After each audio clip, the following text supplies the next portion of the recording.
Did you know that every word you speak matters? Are your conversations making a difference? With a passion for words and a heart for conversation, Teresa Velardi is a self-professed word nerd, best-selling author, BizCat 360 columnist, and publisher. Children's books as well as fiction and nonfiction books are welcomed at WeBe Books Publishing and Book Endeavors, the imprints of her company, Authentic Endeavors Publishing. Whether written or spoken, Teresa strives to encourage and inspire meaningful conversations that make a difference. Here's the host of Conversations That Make a Difference, Teresa Velardi.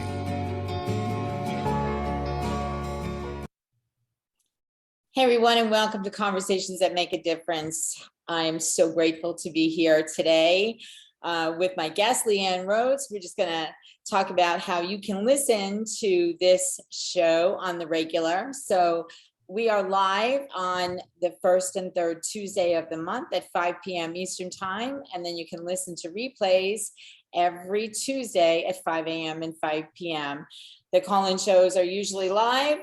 We have experienced a few technical difficulties today, but my apologies to the audience. It was beyond our control, and but I have to say, challenges are nothing for my guests that I have that I'll introduce in just a minute. But as you know, we usually start with a prayer. We start with the serenity prayer and invite everyone to join us. So God, grant me the serenity to accept the things I cannot change, courage to change the things I can, and the wisdom to know the difference. And it is by God's grace that we collectively are fabulous, blessed, and highly favored, living in our greatness with passion and purpose, using our gifts and talents and making a difference in the lives of others, and all of God's great universe is conspiring in our favor. And we gratefully say, amen. So, okay, so my guest this week is the fabulous Leann Rhodes. She is a mom, a previous elementary school teacher, and a mentor of a multi-million-dollar team in a direct sales company. She's a certified travel agent, an author, Sunday school teacher, and most of all, she is indeed a child of God. Leann's life and testimony is one of resilience and hope, and I read her book, and I can tell you that to be the God's honest truth. Her life spiraled into a life of struggle in so many ways at an early age. And as soon as Leann thought she had broken free and healed from her past, devastation hit. Her 3-week-old son was diagnosed with stage 4 MS Neuroblastoma cancer. The journey brought her closer to God as she got to witness a true miracle unfold in front of her. So Leann, I want to welcome you to Conversations That Make a Difference, and I'm excited to have you here. I'm excited to be here. Thanks for the invite. Oh my goodness. So we met a few weeks ago at a conference, and we sat and we had dinner together, and I was just unbelievably taken aback by the story that you told of your son and his miraculous healing. And we're going to get into that, but that's one of many, many, many things that were miraculous in your life. How you got to be where you are right now could only be by the hand of God. And that's my opinion. So let's start. First of all, I read her book, Rise Up, Shine On, and she truly does rise up to shine on.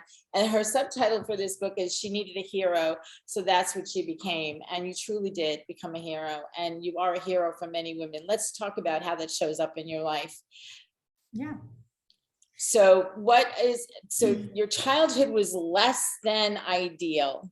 And I don't know, when you have somebody speaking negativity and doom and gloom into your ear on the regular, how do you get past that? I mean, I read this, I saw how you got past it, but what was it inside of you that kept driving you to be something other than what was being spoken to you in the real world?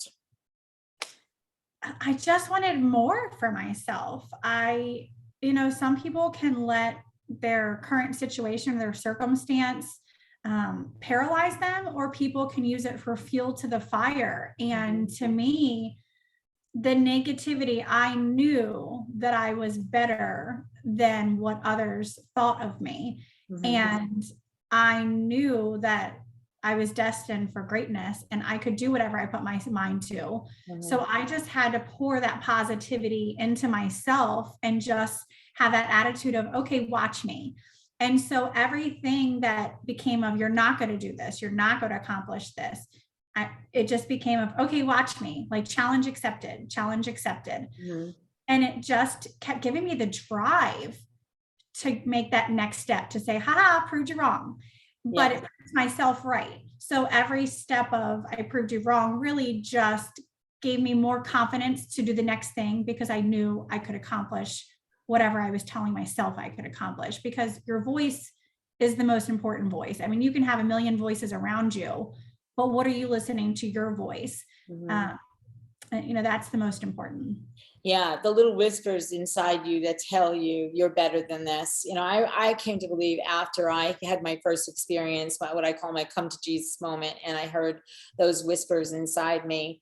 I realized I really had to pay attention to what my soul was telling me, what God was telling me, and let everything else that other people told me go by the wayside. So it's really difficult to do that when you're a young girl and you're being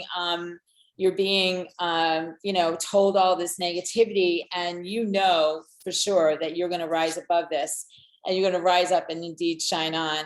That's a message for any young women listening today. I encourage you to really read her books. This story starts at a very young age. I don't want to give it away because I want everybody to read it, but I have to say, I marked up a couple of things in the book, and your quote from Eleanor Roosevelt that opens up chapter 8, you gain strength, courage, and confidence by every experience in which you really stop and look fear in the face. You are able to say to yourself, I have lived through this horror. I can take the next thing that comes along. You must do the thing you think you cannot do. How does that live in you today with all that you've been through?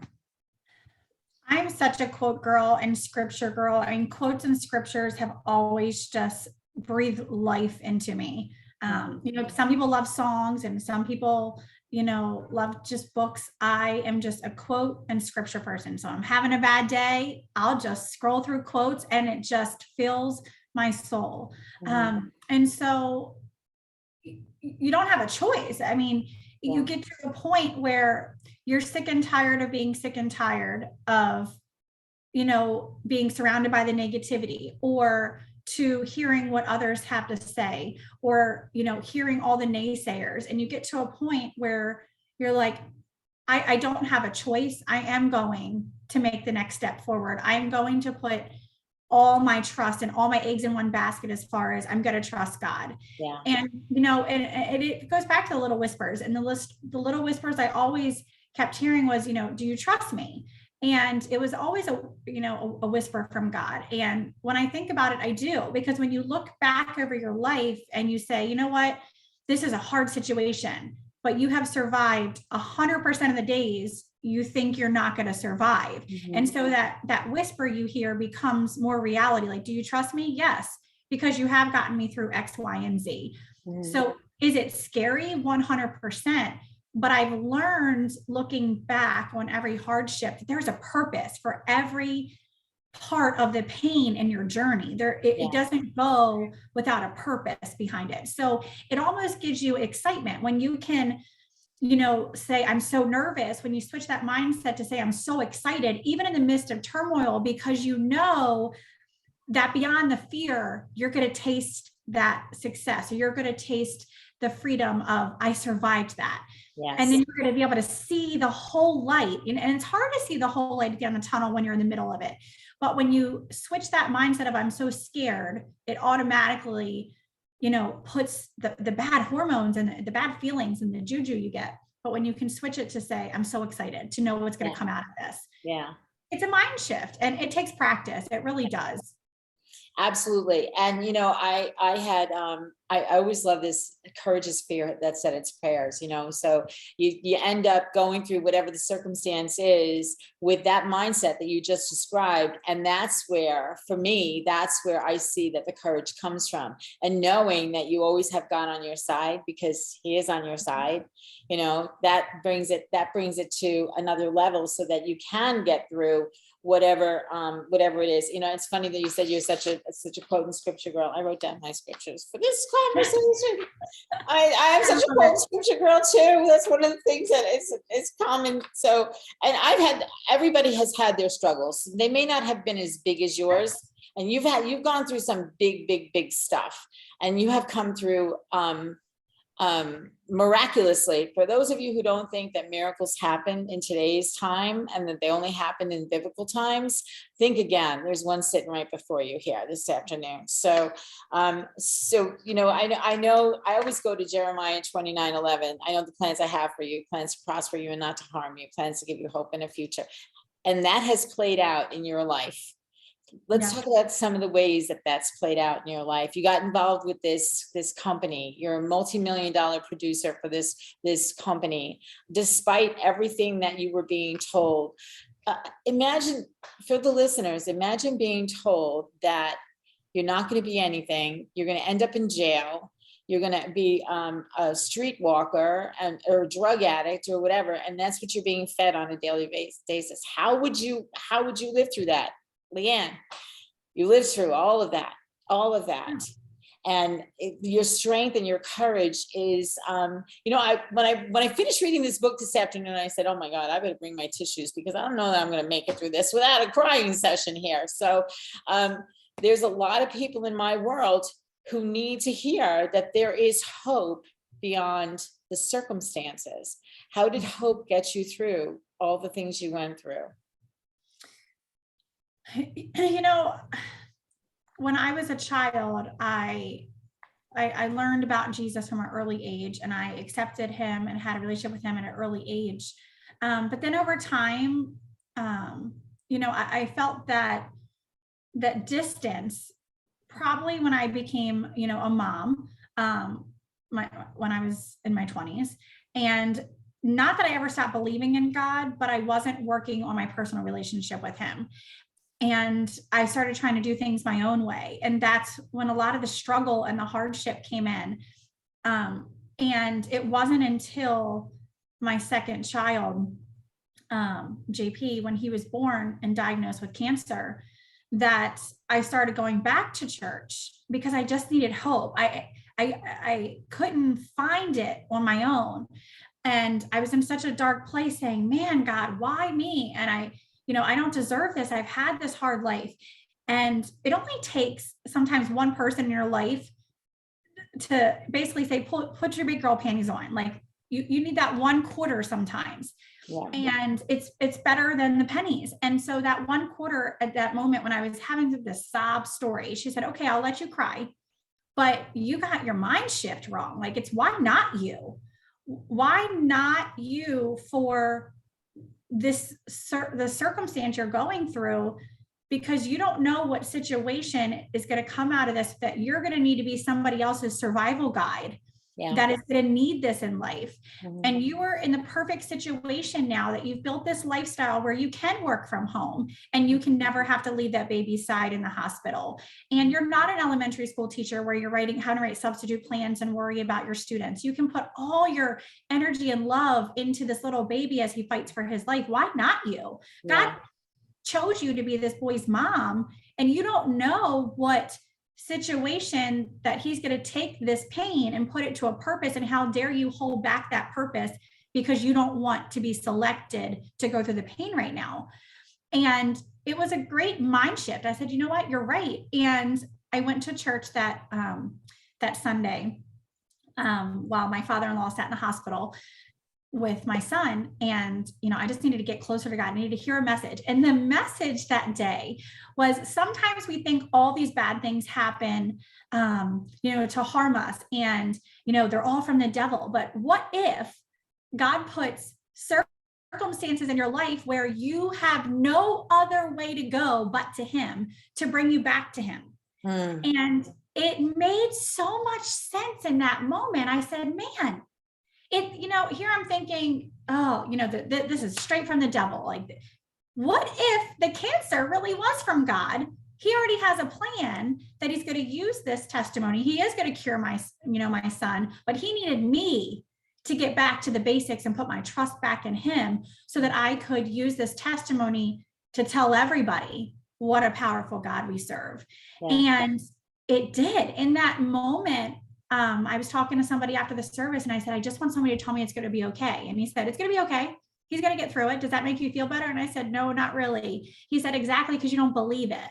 You have to believe it for the magic to happen. Nobody else can tell you but you. So when you start believing it, you're going to start seeing it. And so at that moment, I just remember, okay, God, I'm all yours. Whatever you're going to turn this pain into a purpose, use me. And I have noticed in the past 5 years, my walk with God has grown so much bigger than it ever was. And I look back and I'm like, why did I ever stop having that personal relationship with God where I just thought I could do things on my own? And now I can't imagine not having the relationship I have now with God. And it's just, it took that moment, that situation that he needed to use, I believe, the situation to bring me back to fulfill a purpose. And I just look back and I love it. I think that that's so awesome. I just think that that this situation with your son is a multi-purpose situation. I'm sure it's a multi-purpose situation. And as you were talking, I'm thinking about the book of Esther, where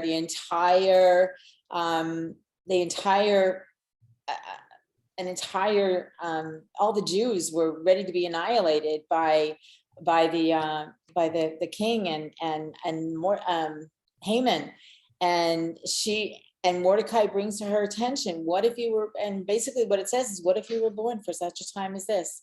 What if you were born for such a time as this, Leann? And it's just like so wild that this would happen to you after you'd gone through so much. And you think, that would be the natural thing to think, like, I've been through so much, what else? Okay. Yeah. And it goes back to something that's not biblical, but what God only gives you what you can happen, what you can handle in a day or in a lifetime. So I'm like, yeah, it's amazing. It's amazing. So, and you said something that brought me back to like an old Wayne Dyer quote, you'll see it when you believe it. So the belief has to come first, and your belief and your relationship with God took you through everything, even though you may have not had it consciously. Little girls have little problems, big girls have big problems, bigger girls and more wise girls with a better relationship with the Lord get even bigger problems. And that might be scary for some people, but you know what? He equips us with everything that we need. So, and I know you told me that JP's situation, that you didn't go through conventional treatment for him, did you? So we did, to an extent.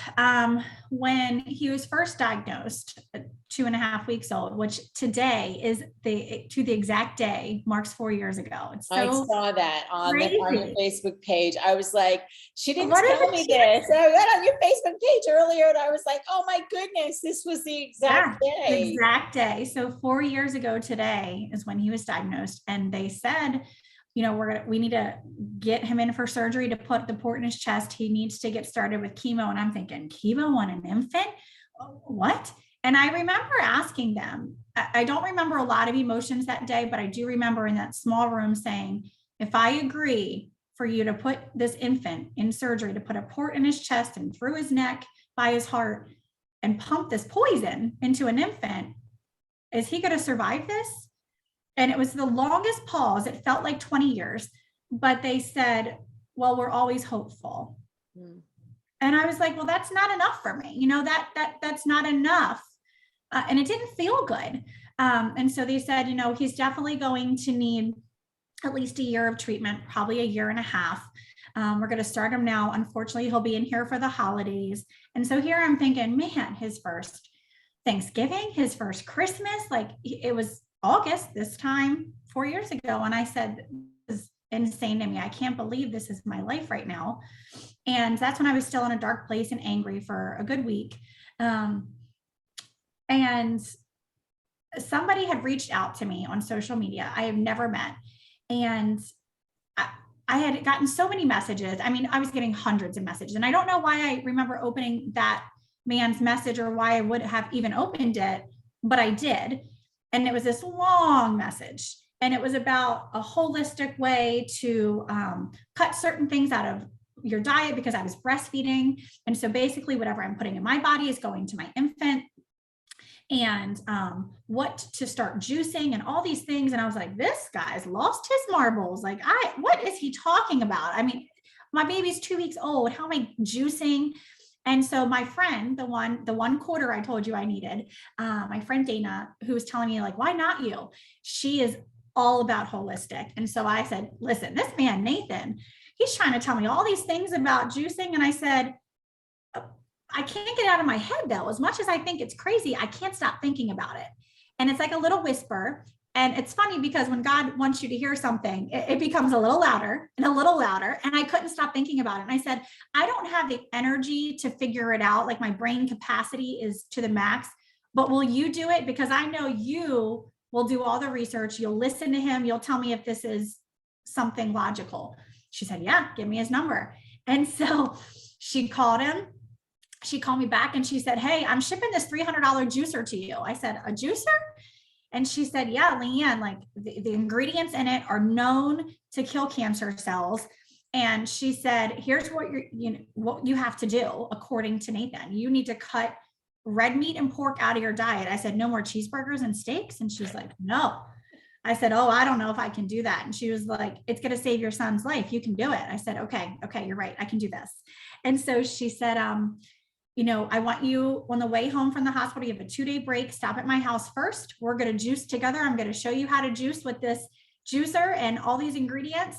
And you have to drink this juice. It's 6 ounces every 4 hours. I said, every 4 hours? So we decided we're going to put it in breast milk bags and freeze it. And I was going to try it. And you also have to cut pork out of your diet. So I said, man, no bacon? She said, nope, no bacon. And I said, okay. And then she says, and no sugar. Sugar activates cancer cells, and we don't need to activate any cancer cells. So I said, oh, I like my creamer more than I like my coffee. And she said, oh, no sugar. I said, okay, I got this. All right. And so, I was determined. And so I went to her house and we did the juicing. Tasted terrible. I said, oh, I don't know if I'm going to drink this. This tastes like eating weeds out of my backyard.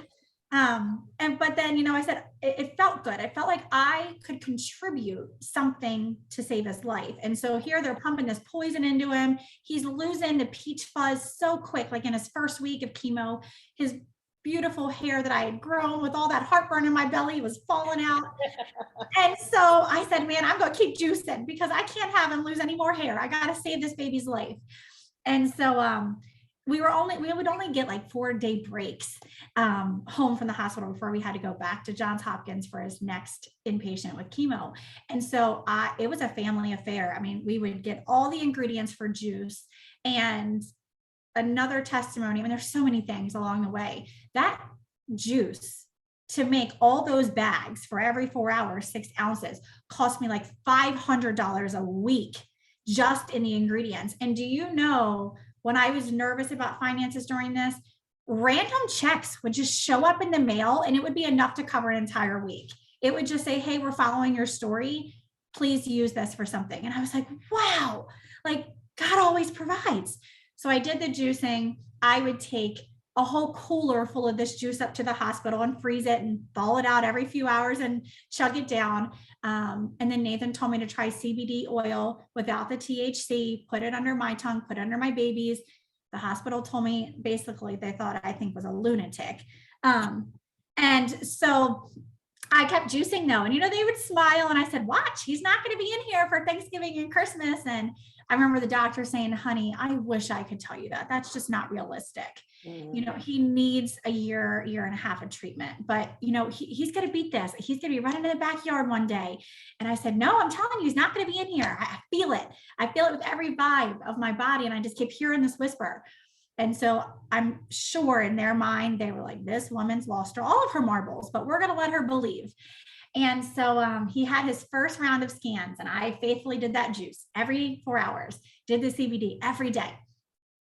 And his scan was going to be on a Monday. So Sunday, I remember driving to church, and it was an hour to church. And I said, I just need a sign, God, a sign. I'm so nervous for this first scan to see how, if this chemo is working, it's going to determine what days for the Christmas holiday we're going to be in there. If I get Christmas Eve home, I said, I'm just so nervous. And I turned the radio on, and the song I Raise a Hallelujah came on. Now, that was the first time I actually had heard and listened to the words of that song. And it brought me so much comfort that I hooked it to my YouTube and played it on repeat for the entire hour to church. Yeah. And so I got to the church parking lot. I said a prayer. I said, man, God, I just need you to take this anxiety away and give me a sign that tomorrow's scan is going to be great. It's going to be whatever you need it to be, but just give me a sense of calming. I walked into church. I lie to you not. The first song they played, I Raise a Hallelujah. And hold that thought. Hold that thought. We have to go to a commercial break. Okay. I still want to hear the rest of the story, but we'll be back in just a couple of minutes to hear the rest of the story from Leann Rhodes. Come on back after this.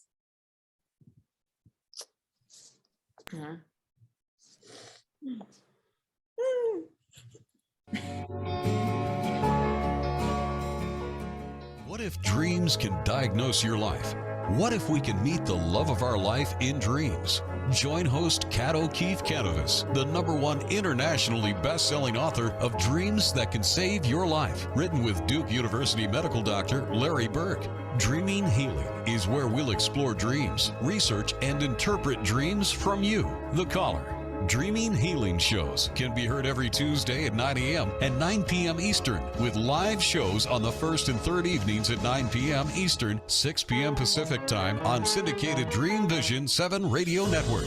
Come live your dreams out loud with Kat. Are miracles real? Can you move from mayhem to miracles? 30 prominent authors say yes as they share their high fives and down lows of challenges, abuse, addiction, and love. Experience hope, the magic elixir of miracles, through the personal stories of New York Times bestselling authors James Redfield, Dr. Bernie Siegel, Sister Jenna, Reverend Temple Hayes, and many more. If you like bestsellers, chaos to clarity, and crappy to happy, you'll love crying and laughing through mayhem to miracles. Sacred stories of transformational hope. Available now on Amazon and in bookstores worldwide. Omega Institute, offering workshops, retreats, and online learning dedicated to awakening the best in the human spirit. For over 40 years, Omega has seen more than 1 million people come through its doors to grow, learn, and find a greater sense of purpose. With over 350 workshops to choose from, Omega offers something for everyone. Located in Rhinebeck, New York, just 90 miles north of New York City, Omega's natural environment and quiet pace allow for extraordinary experiences to unfold. Learn more at eomega.org or call 877-944-2002. Again, 877-944-2002. This is Dreamvisions 7 Radio Network, uniting mankind with universal love. Our shows are created from the heart, bringing each listener to a place of divine enlightenment. Breathe, relax, and enjoy. Let life flow.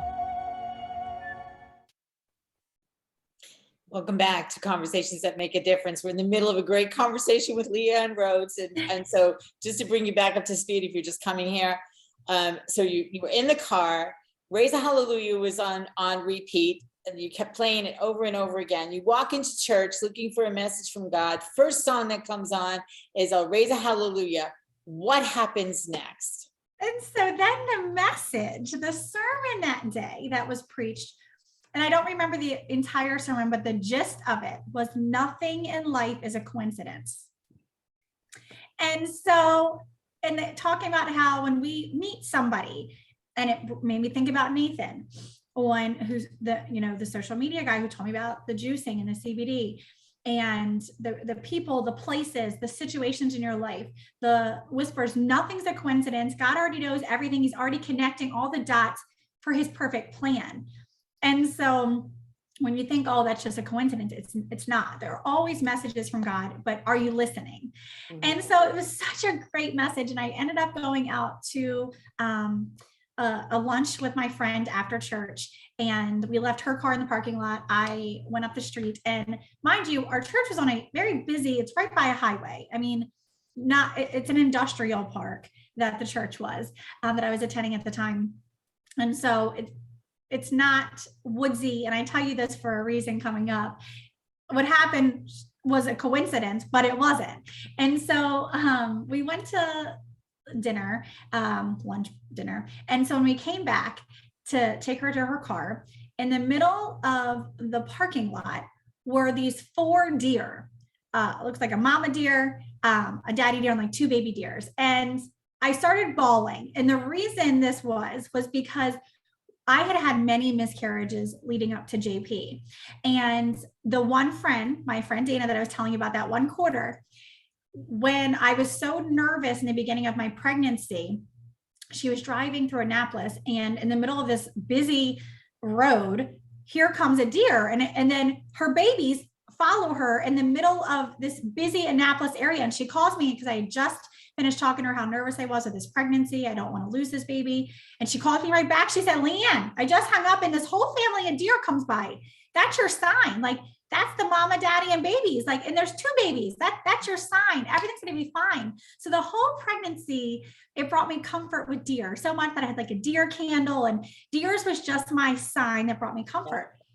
Who would have thought, coming back into the parking lot in this busy industrial park in the middle of daylight, here is a mama deer, a baby deer, and the whole family of 4 in the middle of the parking lot, so much that they did not run. They let me park the car because everybody was already out of the church parking lot by then. It was only our cars. Get out, take pictures and videos of them, and they still did not run. Wow. I'm bawling my eyes out. My friend Jess, she knew the whole story. She's crying. We're both a mess. And I was like, tomorrow's going to be great. I can't wait for the scans. Yeah. And it was just right after the message, nothing's a coincidence. And so I had this sense of calming. And so, we went into the hospital the next day. He did his scans. The only hiccup was that he couldn't eat for, 8 hours before. So that's hard to tell a baby you can't eat. And so I remember telling the doctor, I said, you're going to see a miracle. How often do you see miracles on these scans? And she said, not often, but we do once in a while. And so, here she's still trying to be by the book, scientific. And so she said, go ahead on home. We'll call you when all the results come in. And I said, okay. So, and it was Halloween during that time. So here he's dressed in his little Batman baby costume, little superhero. So I take my superhero home, and I'm pulling in the driveway, and my phone rings from Johns Hopkins. And I said, oh man, this was fast. And so I literally put my car in park. I answer, and she says, it's the doctor. And she's very monotone. It's hard to hear on the phone. Is she happy? Is she not? She just is very monotone. And so she said, Leann. I said, yes. She said, are you home? I said, yeah, I'm pulling in the driveway now. She said, do you have a minute to talk? And I said, oh. So of course, I don't know why your mind just goes to the negative all the time, but it does. And I said, yeah. And she said, are you sitting down? And I said, yeah. And she says, so when do you want to ring his end of treatment bell? Oh my goodness. Why is this lady asking? I don't have a calendar for a year and a half from now. Like, what is she talking about? Like, that's her question right now. That's what she needs to know. So I'm like, I don't, what do you mean? Like in a year? She was like, no, honey, like next week. And I said, wait, what? And she said, honey, I saw the scans so much that a whole round of doctors around the world just looked at your scans because I didn't really believe. I thought I was missing something on the scans. She said, he's done treatment, babe. And I said, like, done? She said, we're going to schedule to get that port out of that baby's chest.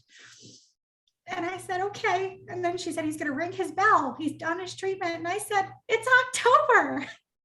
She said, I know, you'll get to spend all the holidays with your baby. And I said, I knew it. I told you, I knew it. And I called my husband. I couldn't even breathe. I said, babe, the doctor called, and I'm crying. He's like, what's wrong? What's wrong? And I said, he's done his treatment. He said, no, he's not. What are you talking about? I said, no, he's done. Wow. He's done. We're going to ring his end of treatment bell. I said, I need to get him a graduation cap and gown, but he's only a couple months old. I could have somebody sew him one. He needs a graduation cap and gown for a baby. And so it was just the most amazing day of my life. It was a miracle. So for anyone who's listening or watching who doesn't believe that miracles happen, that story is just so moving. Told you I was going to need the tissues. For so many reasons. I mean, there's so many miracles that unfolded in that story. And it just goes back to that whisper, do you trust me? Yeah, do you trust me? And every hardship now, I always remember that whisper, like, do you trust me? If it's finances, if it's a new job or anything, it's, do you trust me? Yeah. And that holds true for every circumstance, I think, and a lot of times when other people come in and they try and take you off of that path of, yes, I trust you completely. Yes, I surrender my life to you. Yes, I will do anything and everything that you tell me to do. I will listen to those people who you bring into my life who are going to help me in this realm so that you can help me in the spiritual realm. And I think about, I have to go back. People know this. I've talked about it on my show before, but the day that I got married, I heard God say to me, don't do this. Not once, but twice. And it was after a long time of coming to a place where I finally trusted him. And then this day I was being asked to not do something that was before me. And I let the world rule my answer to that question instead of following the little whisper that I had that said, not once, but twice, don't do this. So here you have, and then I went on to have many, many, many struggles along the way. And so here you have someone who has come through many, many struggles along the way, has trusted God, and sees a miracle in the end in more than one way. Yeah, more than one way. So which will you choose? I'm here to tell you, listen to the whispers, because the still small voice of God does not shout. I mean, he may bring a boat, he may bring a helicopter, but he doesn't shout. It's like, yeah, it gets a little bit louder. Did you hear me the first time? It's kind of like a parent. Did you hear me the first time? Mm-hmm.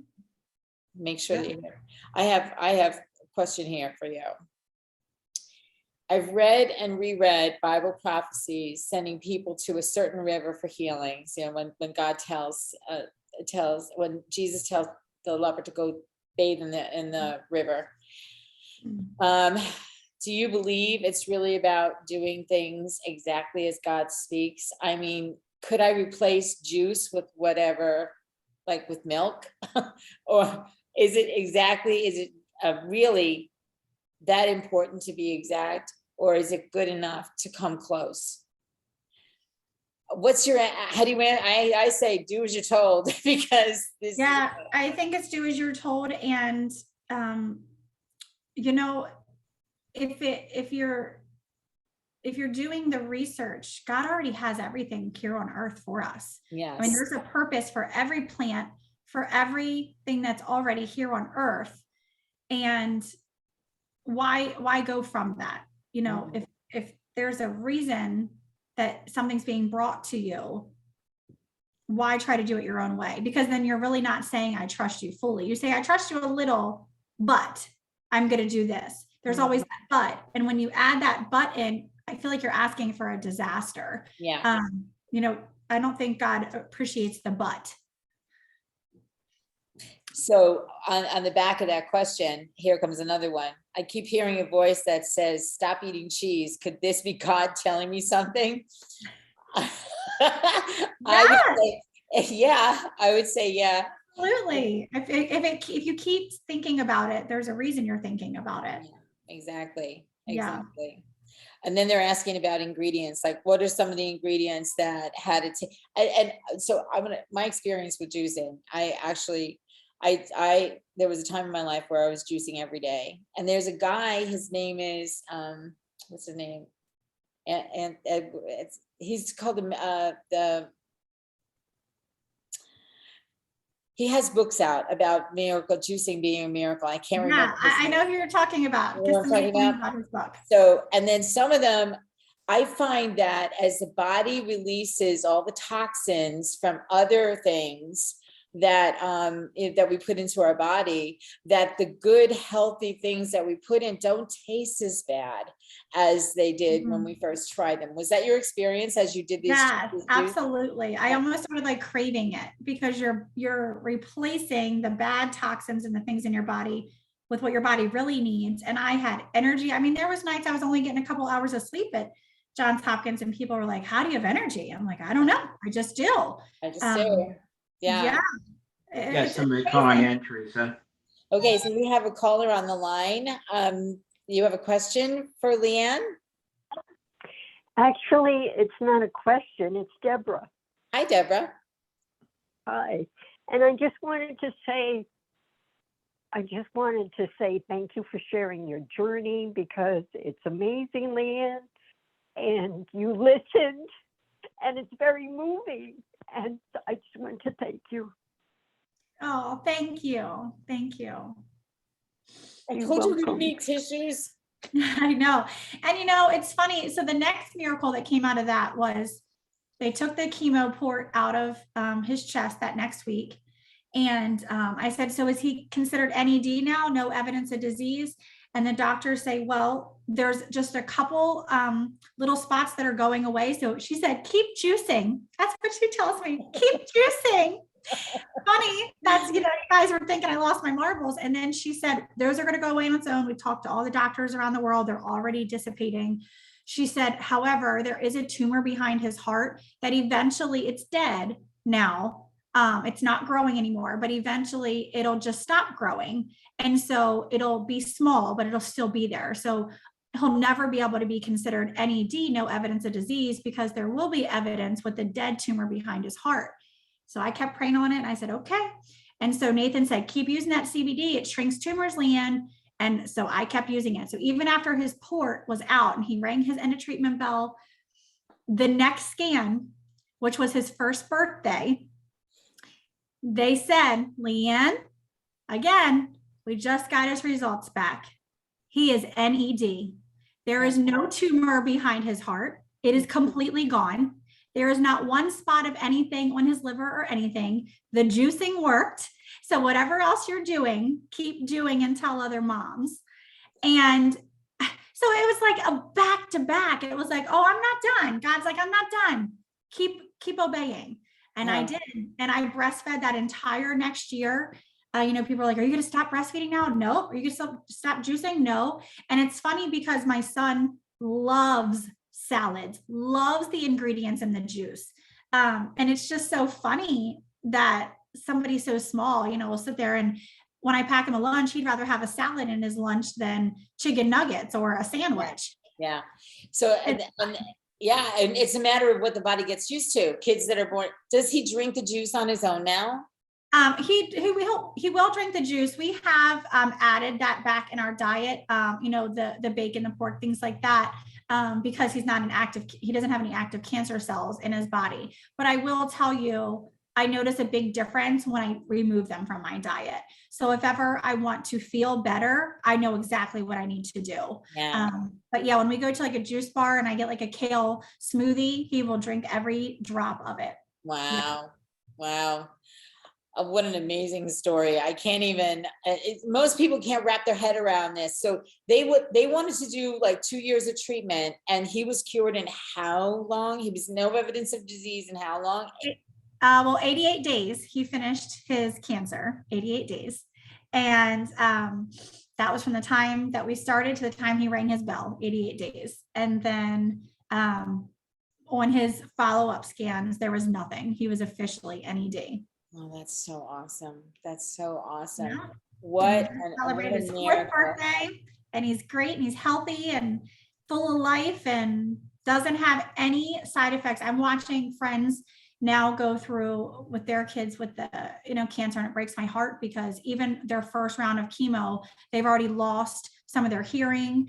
They even told me in the hospital that I probably was gonna have to stop breastfeeding him because a lot of babies will lose their appetite with the chemo, and so they were gonna have to talking about maybe putting a feeding tube with formula. And I said, don't you dare. You're not going to do that.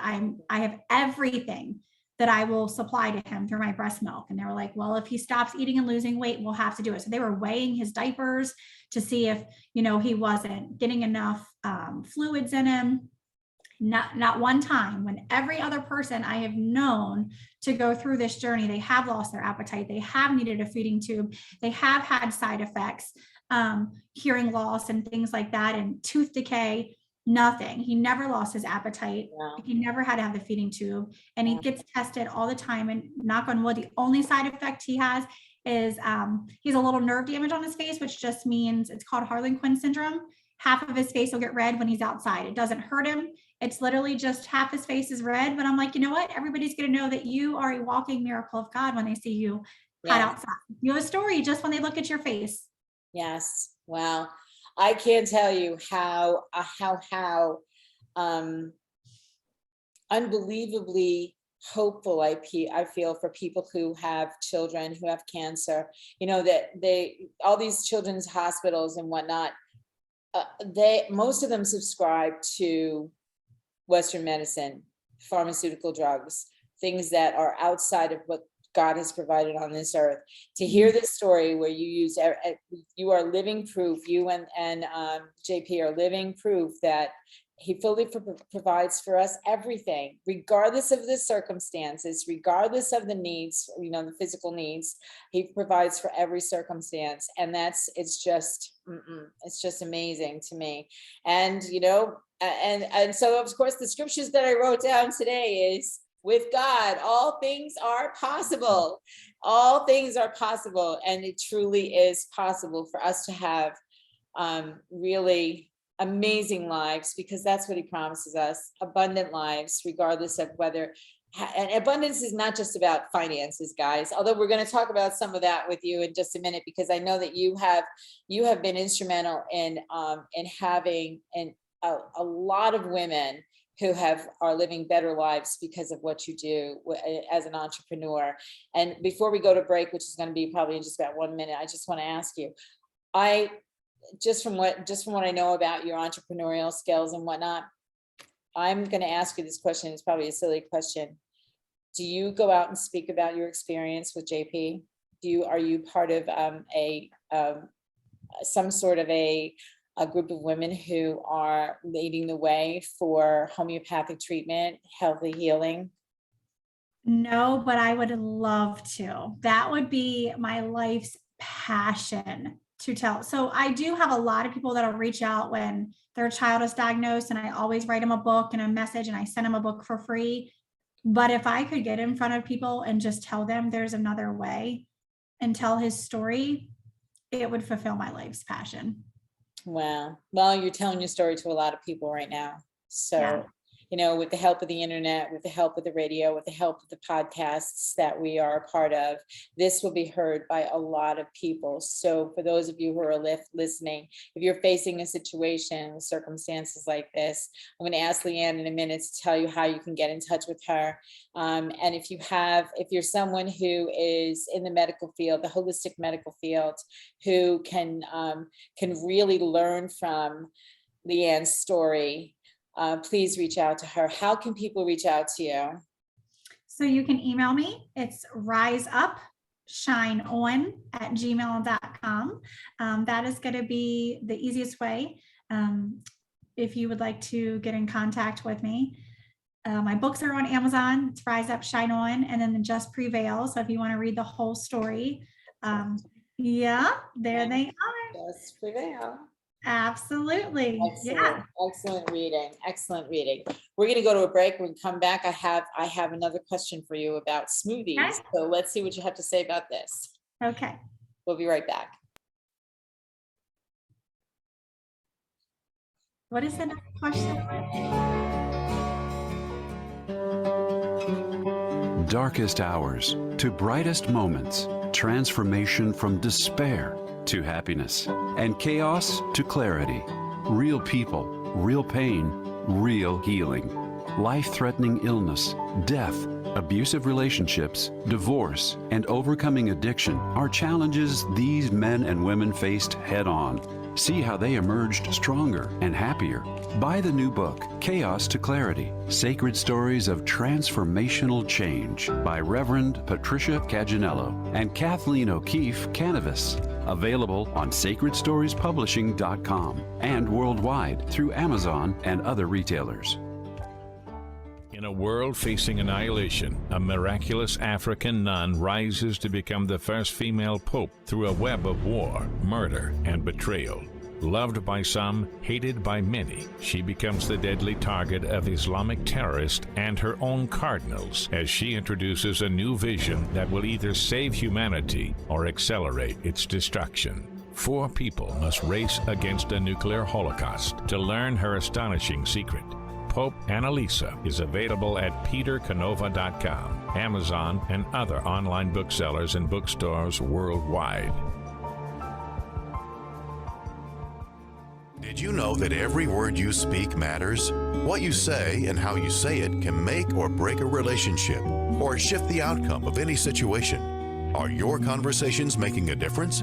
Faith in God, gratitude, authenticity, and giving are Teresa Velardi's heart. It's in this spirit that she's focused on making a difference in the lives she's blessed to touch. Conversations That Make a Difference is now on syndicated Dreamvision 7 radio network every Tuesday at 5 a.m. and 5 p.m. Eastern Time, with live call-in shows every first and third Tuesday at 5 p.m. Eastern. Why are we here? How can we be happy? Questions asked from millennials to boomers. Crappy to Happy, Sacred Stories of Transformational Joy answers them using true stories of grit, grace, and love. James Redfield, author of The Celestine Prophecy, wrote in the foreword, "This book is a seminar about emerging truths and offers grounded solutions through the art of the comeback." Dr. Bernie Siegel, a contributing author, wrote, "Bodies die, but spirits and consciousness survive and recycle." So, grab some tissues, open your book, and prepare to cry and laugh till it heals. Crappy to Happy by Reverend Ariel Patricia and Kathleen O'Keefe Canavas. Available from Amazon, Barnes & Noble, and booksellers worldwide. This is Dreamvision 7 Radio Network, uniting mankind with universal love. Our shows are created from the heart, bringing each listener to a place of divine enlightenment. Breathe, relax, and enjoy. Let life flow. So before we continue our conversation, I want to let everybody know that I'm putting together a book called A Daily Gift of Gratitude. If you have a story that is about gratitude, maybe something went wrong in your life or whatever, Leann, you've got so many things that you can write in this book. I can't wait to see what you write. Go to dailygiftbookseries.com for information on how you can be part of a daily gift of gratitude. You know, one of the things that I am really adamant about is gratitude for everything that happens. You know, so circumstances may not be what we want them to be, but in the end, we are grateful for them because it's brought us to a different place. Just like this situation, I'm sure you are beyond grateful for what happened with your child, but at the same time, the gratitude has to be going forward to a lot of people in your life who are listening to your story as we're talking today. Question that I was going to ask you is about smoothies, and you gave me the information in the book.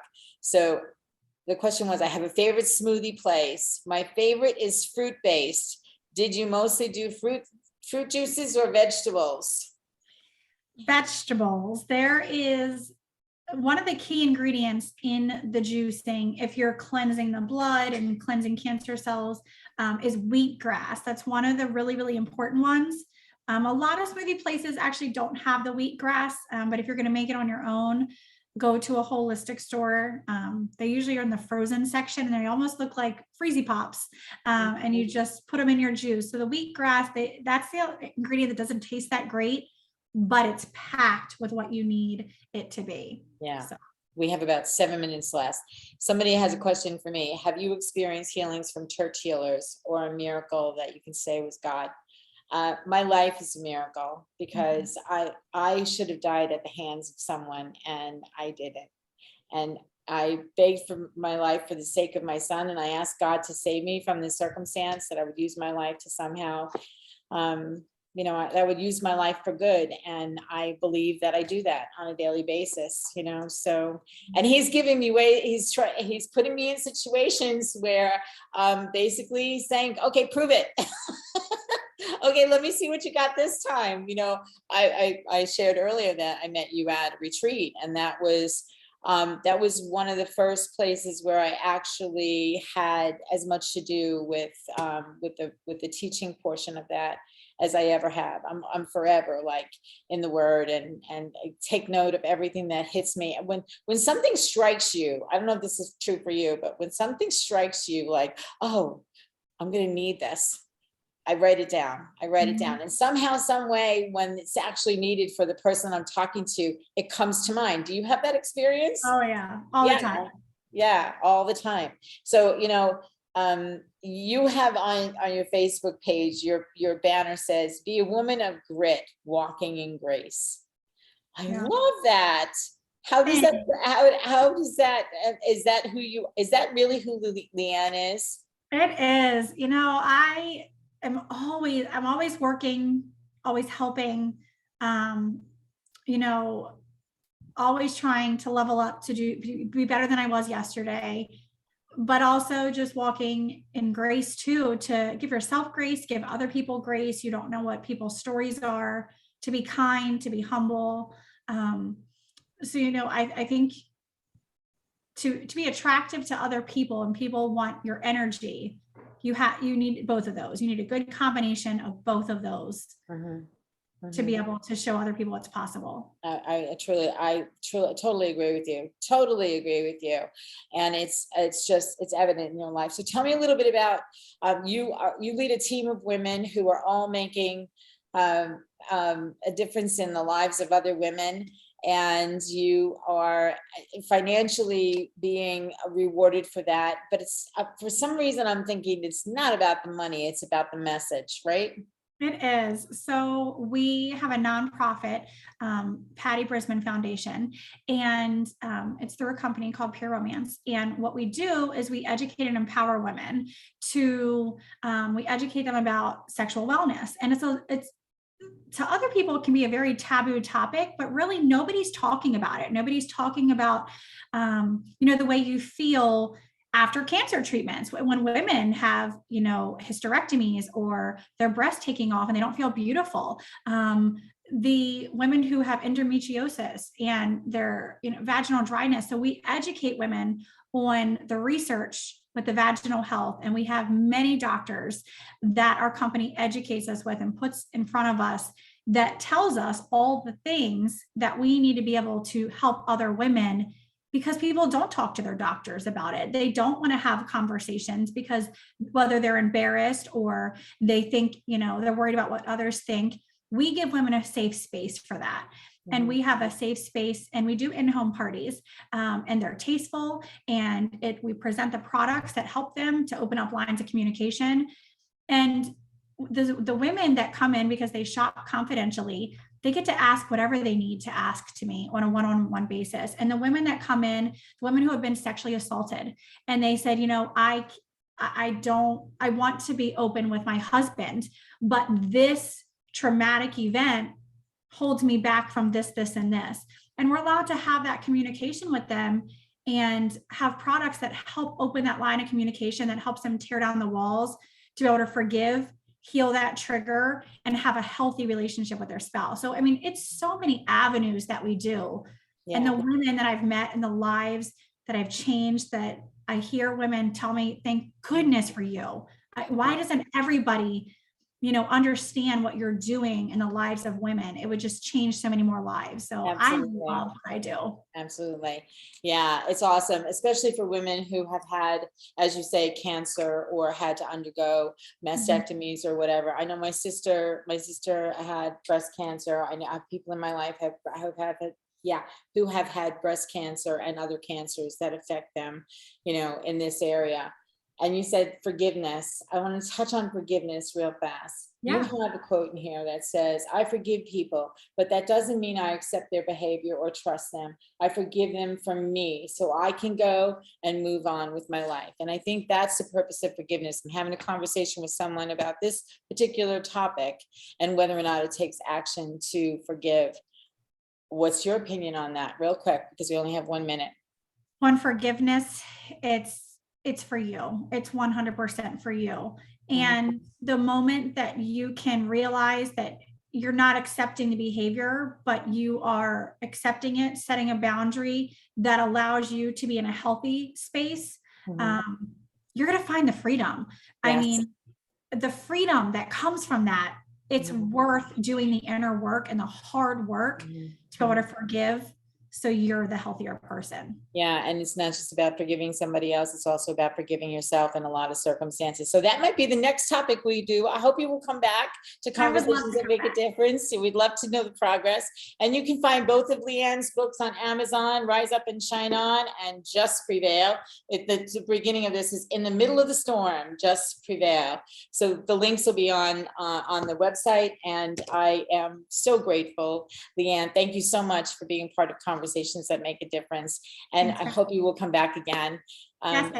We'll schedule it, and we'll see you next time. All right. Make sure your conversations are making a difference. Thanks, everybody. See you next time. Tune in next time for Conversations That Make a Difference with host Teresa Velardi every Tuesday at 5 a.m. and 5 p.m. Eastern, with live call-in shows every first and third Tuesday on syndicated Dreamvisions 7 radio network. Thank you for listening. And thank you to our producer, Rachel, and to our station owner, Deborah Beauvais, working behind the scenes. Be sure to go to conversationsthatmakeadifference.com for your free gift. Make sure your conversations make a difference. This is Dreamvision 7 Radio Network, uniting mankind with universal love. Our shows are created from the heart, bringing each listener to a place of divine enlightenment. Breathe, relax, and enjoy. Let life flow.